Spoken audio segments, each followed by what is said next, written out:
Rajesh, so Botsa సత్యనారాయణకు సంబంధించి ఆరోగ్య పరిస్థితి అప్డేట్స్ ఏంటి? ప్రస్తుతం ఎక్కడికి తరలించారు, ఎటువంటి చికిత్స అందిస్తున్నారు? ఆయనకు అక్కడికి జరిగింది స్పృహ పడిపోయాడా? గతంలో కూడా ఏడాది క్రితం హార్ట్ సర్జరీ అని తెలుస్తోంది, దాని తాలూకా ప్రభావమేనా? మనోజ్, ఈ రోజు ఏదైతే వెన్నుపోటు దిన సందర్భంగా ఈ రోజు చిగురుపల్లిలో మాట్లాడుతూ మాజీ మంత్రి ప్రస్తుతం ప్రతిపక్ష నేతగా ఉన్నటువంటి బొత్స సత్యనారాయణ అయితే ఒకసారిగా కుప్పకూలిపోయిన పరిస్థితి. ప్రస్తుతం చూసుకుంటే ఏదైతే ఒకవైపు ఎండ తీవ్రత కూడా అధికంగా కనిపిస్తుంది. ఎండ తీవ్రత పైన ఒకవైపు బరువు ఉన్నప్పటికీ కూడా సరైన గాలి ఆడికైతే ఒకవైపు అయితే పడిపోతే కనిపిస్తుంది.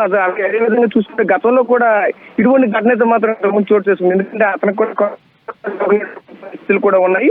ఇదే క్రమంలోనే ఏమైనా సరే మళ్ళీ బాడీలో అబ్నార్మల్ చేంజెస్ ఏమైనా వచ్చాయనే కోణంలో కూడా మరొక వైపు చూస్తున్న పరిస్థితి కనిపిస్తుంది. ఇదైతే మాత్రం ప్రస్తుతం అక్కడ విజయనగరం జిల్లా చీపురుపల్లి నియోజకవర్గానికి సంబంధించి చీపురుపల్లి పట్టణ పరిధిలో ఉన్నటువంటి 3 రోజుల జంక్షన్ లో ఈ రోజు ప్రజలతో మమేకమవుతూ మాట్లాడుతున్నటువంటి సందర్భంలో ఒకసారిగా కుప్పకూలిపోయిన పరిస్థితి కనిపించింది. ఇది ఇప్పుడు చూసుకుంటే అక్కడి నుంచి అయితే అక్కడ పార్టీ ఆఫీస్ పక్కనే ఉంటుంది, గరుడికి సంబంధించిన పక్కన పార్టీ ఉంది, అక్కడ తీసుకెళ్లి ప్రస్తుతం అయితే తాత్కాలికంగా ప్రథమ చికిత్స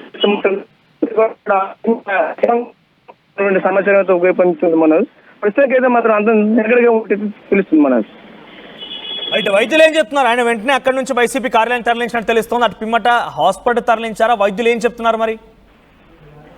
అదే మరి ప్రస్తుతం వైద్యులు అయితే మాత్రం ప్రస్తుతానికి అయితే బాగానే ఉంది. ఇంకా టెస్టులు చేసే ప్రస్తుతం పరిస్థితి ఎలా ఉందని కూడా ఇంకా మరింత సమాచారం తెలిసే అవకాశం ఉందంటూ ప్రస్తుతం అయితే వైద్యులు చెప్తున్నారు. ప్రస్తుతం చూసుకుంటే ఇక్కడ విజయనగరంలో ఉన్నటువంటి మెడికల్ ఆసుపత్రికి వస్తారా, లేదంటే విశాఖపట్నంలో మరింత ఉన్నటువంటి ట్రీట్మెంట్ కోసం విశాఖపట్నం తీసుకెళ్తారనే ఇంకా పూర్తి విషయం అయితే ఇంకా బయటికి రాలేదు. కానీ ఇంకా ఆ కోణంలో కూడా మరో డాక్టర్లు కూడా ముమ్మరంగా దీనికి సంబంధించినటువంటి ఏర్పాట్లు కూడా చేస్తున్న పరిస్థితి మరొక వైపు కనిపిస్తున్నాయి. మన సో ప్రజెంట్ రాజేష్, తన తోటినటువంటి కార్యకర్తలు వారికి ఎవరికైనా ఇంటిమేట్ చేశారని అనారోగ్య బారిన పడ్డాను, అనారోగ్య పరిస్థితి ఉంది, నాకు ఆరోగ్యం బాగలేదని చెప్పే ప్రయత్నం ఏమైనా చేశారా ఆయన? ఇంతవరకు కూడా క్షేమంగా ఉన్నారండి. అంతవరకు కూడా ఇన్ఫర్మేషన్ ఏంటంటే అక్కడికి వస్తారని కూడా విషయం కూడా అంత అంటే నిన్న సాయంత్రం వస్తున్న విషయం అయితే ఇన్ఫర్మేషన్ చేశారు. అది కూడా ఖచ్చితంగా అయితే చెప్పలేని పరిస్థితి. ఎందుకంటే అతను స్టేట్ లో లేరు కాబట్టి ఎక్కడ ఉంటారో తెలియని పరిస్థితులు అయితే మరోవైపుతో ఉంటున్నారు. ప్రస్తుతం చూసుకుంటే ఈ రోజు చిగురుపల్లి నియోజకవర్గంలోనే ఈ కార్యక్రమం అకస్మాత్తుగా అయితే పెట్టడం ఒకవైపు అయితే జరిగిన పరిస్థితులు కనిపిస్తుంది. ఎందుకంటే అక్కడ ఉన్నటువంటి నాయకులతోనే కొనసాగించాలని అయితే ముందుకు అనుకున్నారు. తర్వాత మళ్ళీ లేదు నేనే వస్తానంటూ చెప్పుకొస్తున్న పరిస్థితి కూడా కనిపించింది. ఇదే క్రమంలో అతనికి ఆరోగ్యం కూడా ప్రస్తుతం అయితే బాగానే ఉంటే సడన్ గా ఈ రోజు ఎండ తీవ్రత వల్ల అయితే ఒకవైపు అయితే వరదకు తగిలి ఈ రోజు కూలిపోయిన పరిస్థితి కూడా కనిపిస్తుంది. లేదా అంటే మరోవైపు ఏమైనా ఇంతకు మునుపు అయితే ఆరోగ్యం అయితే ముందు నుంచి కూడా కొంచెం క్షీణించేది ఉన్నటువంటి వ్యక్తి కాబట్టి మళ్ళీ ఆ బాడీలో అబ్నార్మల్ చేంజెస్ ఏమైనా వచ్చి ఇటువంటి ఘటన చోటు చేసుకుందని కోణంలో కూడా డాక్టర్లు కూడా మరింత పూర్తి పరీక్షలు. ప్రస్తుతం ఆయన ఎక్కడ చికిత్స అందిస్తున్నారు? ఆయన చికిత్స ఎక్కడ తీసుకుంటున్నారు? డాక్టర్లు ఏం చెప్తున్నారు? ప్రస్తుతానికి అయితే చీపురుపల్లి దగ్గరలో ఉన్నటువంటి గరివిడిలో ఉన్నటువంటి ఏదైతే పార్టీ ఆఫీస్ ఉందో ప్రస్తుతం పార్టీ ఆఫీస్ లో ప్రస్తుతం అయితే ట్రీట్మెంట్ అందిస్తున్నారు. ప్రస్తుతానికి అయితే సమాచారం అయితే నిలకడగా ఉంది. ఎవరు తొందరపడద్దు, గాబరపడద్దు, ఎవరు కూడా ఆందోళన చెందదంటూ కార్యకర్తలు కూడా మరొక వైపు అయితే భరోసా ఇస్తున్నటువంటి పరిస్థితులు కూడా కనిపిస్తున్నాయి. మనం రైట్, మీరు హోల్లో ఉండండి, ఒకసారి గెట్ బ్యాక్ అగైన్. సో మాజీ మంత్రి ఎమ్మెల్సీ బొత్స సత్యనారాయణకి హాట్ స్ట్రోక్ వచ్చినట్టు తెలుస్తోంది. ఆయన చీపురుపల్లి దగ్గర ఆయన నియోజకవర్గం చీపురుపల్లిలో ఆయన కూటమి వెన్నుపోటు అనేటువంటి ఒక కార్యక్రమంలో పాల్గొంటుండగా కొద్దూరం పాటుగా కార్యకర్తలు సామాన్య ప్రజలతో నడుచుకుంటూ అక్కడికి చేరుకున్నారు.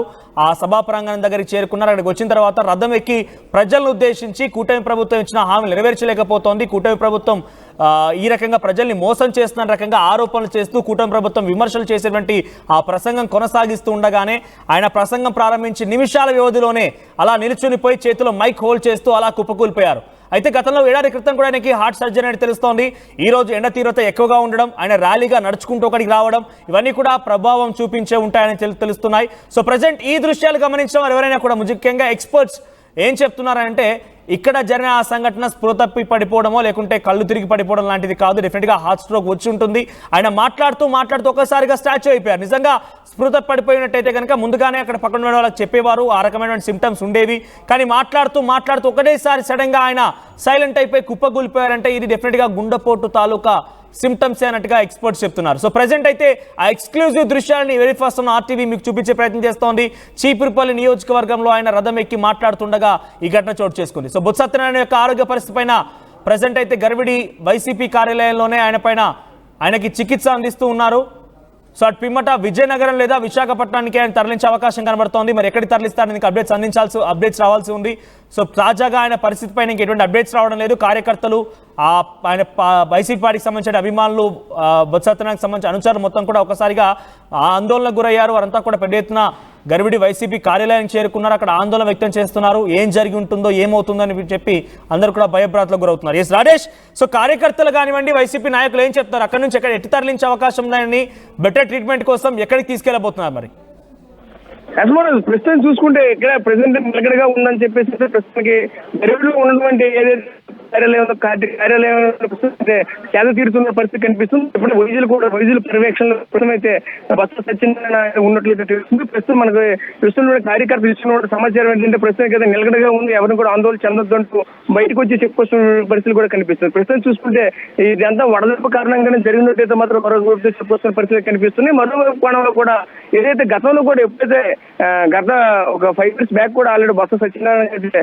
ఆల్రెడీ అనారోగ్యం అయితే క్షీణించింది. ఆరోగ్యం క్షీణించింది. ఇదే క్రమంలోనే ఈరోజు కూడా మళ్ళీ అటువంటి పరిస్థితి ఏమైనా నెలకొందనే క్రమంలో కూడా మరొక కార్యకర్తలు అందరిలో కూడా ఒక రకమైన ఆందోళన చేపడుతున్న పరిస్థితి కనిపిస్తుంది. ఎందుకంటే ఒకసారిగా చూసుకుంటే ఒక 1000 మంది నుంచి 1500 మంది పైన మాత్రం ఒకే స్టేజ్ పైన ఒకే అక్కడ పైన ఉంటుంటే కింద అంతా కూడా ఒకవైపు అయితే ఉంటున్నటువంటి పరిస్థితులు అందరూ కూడా ఒక రకంగా ఒక ఆందోళన అయితే చేపడుతున్న పరిస్థితి. ఎందుకంటే చీపురుపల్లికే కాదు, ఈ రోజు ఉత్తరాంధ్రకి కూడా మరొక చూసుకుంటే ఏదైతే కాపు నేలందరికీ కూడా ఒక పదవిగా ఉన్నటువంటి బొత్స సత్యనారాయణకి ఒకసారి ఇటువంటి అస్వస్థతకు గురవడం పట్లయితే మాత్రం వీళ్ళంతా కూడా ఒకసారి ఆందోళన చేస్తున్నటువంటి పరిస్థితి ఒక ఆందోళనకరమైన వాతావరణం కనిపిస్తుంది. ఎందుకంటే ప్రతి ఒక్కరు కూడా ఏం జరుగుతుంది, ఎలా ఉందో ఏంటి పరిస్థితి, ఒకసారి ఈ విధంగా ఎలా కొప్పుకూలిపోయారు. ప్రతి కూడా ఒకవైపు చూసుకుంటే ప్రతి ఒక్క అంశాన్ని కూడా చాలా క్షుణ్ణంగా పరిశీలిస్తుంటారు. అదేవిధంగా మరోవైపు అతని చుట్టూ కూడా చాలా మంది అయితే మాత్రం ఉంటుంటారు. అలాగే విధంగా ఎప్పుడు కూడా వైద్యుల పర్యవేక్షణలోనే ఉంటున్నటువంటి పరిస్థితులు కూడా కనిపిస్తుంది. అదేవిధంగా ఫుడ్ విషయంలో కూడా చాలా ప్రికాషన్స్ తీసుకుంటూ ఉంటుంటారు. ఒకసారికి ఈ విధంగా ఎలా జరిగిందని కూడా అయితే మాత్రం చెప్పుకొస్తున్న పరిస్థితి కనిపిస్తుంది. మరోవైపు చూసుకుంటే వయసు ప్రభావం కూడా మరొక వైపు ఉండొచ్చని కూడా మరొక వైపు చెప్పుకొస్తున్న పరిస్థితులు కూడా కనిపిస్తున్నాయి. మరోవైపు చూసుకుంటే వయసు కూడా ఒకవైపు అయితే ఎక్కువగా విధంగా కూలిపోయారా లేదంటే ఏమైనా గతంలో వచ్చినటువంటి ఆరోగ్య పరిస్థితి పైన ప్రస్తుతం గరివిడి వైసీపీ కార్యాలయంలో ఆయనకి చికిత్స అందిస్తున్నట్టు తెలుస్తున్నట్టు పిమ్మట ఆయన ఎక్కడికి తరలిస్తారో చూడాలి. ప్రస్తుతం ఆయనకు జరిగినటువంటి అనారోగ్య స్థితి పైన ఆయన యొక్క ఆరోగ్య హెల్త్ అప్డేట్స్ పైన ఎప్పటికప్పుడు ఆర్టీఓ అందిస్తూనే ఉంటుంది. మరి ముఖ్యంగా ఆయన నడుచుకుంటూ రావడం, అక్కడికి వచ్చిన తర్వాత రథం ఎక్కి ప్రసంగిస్తుండగా మధ్యలోనే ఆయన ఇలా కుప్పకూలిపోవడం కొంత ఆందోళన కలిగిస్తోంది. మరి ముఖ్యంగా గతంలో 1 ఏడాది క్రితం కూడా ఆయనకి హార్ట్ సర్జరీ అనేట్టుగా తెలుస్తోంది. సో కూటమి ప్రభుత్వానికి వ్యతిరేకంగా కూటమికి వెన్నుపోటైనటువంటి ఈ కార్యక్రమానికి హాజరైనటువంటి చీపురుపల్లిలో బొత్స సత్యనారాయణ ప్రసంగిస్తుండగా ఆయన కుప్పకూలిపోయారు. ఇది డెఫినెట్గా హార్ట్ స్ట్రోక్ తాలూకు సిమ్టమ్స్ గానే తెలుస్తున్నాయి.